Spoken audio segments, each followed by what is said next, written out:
they stood still.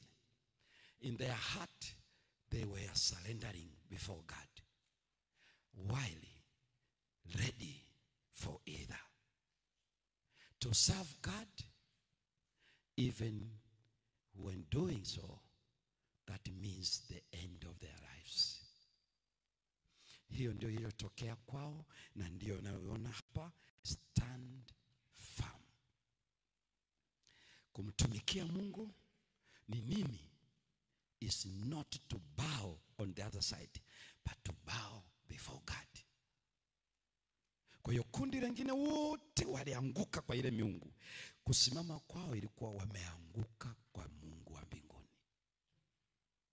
They were worshiping God, while others worshiping Marduk. This is the theme. Nini anachotueleza?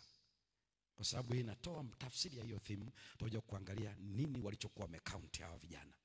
Kwa sababu ilikuwa ni clear instructions, ilikuwa ni clear warning, stand. Ni vizuri ukafahamika nyumbani, ukafahamika chuoni, ukafahamika kule unakokaa, ukafahamika kwenye ile room na roommates wako, ukafahamika popote utakapokuwa, wewe unamcha Mungu. Hicho ndicho kilichotokea kwa hawa vijana, na hicho ndicho kilichoandikwa. Kwa hiyo wao walisema wakati hao wana bow down, kwa sababu bow down ni surrender, lakini kwa sanamu.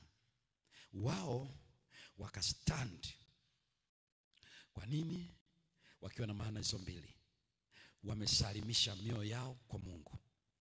Wanasema, Mungu unirehemu mimi mwenye dhambi. I'm not deserving to stand for you. Because of your grace, I'm here. So, strengthen my faith. Kisha naeleza. Lakini la pili, tuko tayari kukutumikia, standing firm. Na tutakutumikia hata tunapotupwa kwenye tanuru. Na hawakuja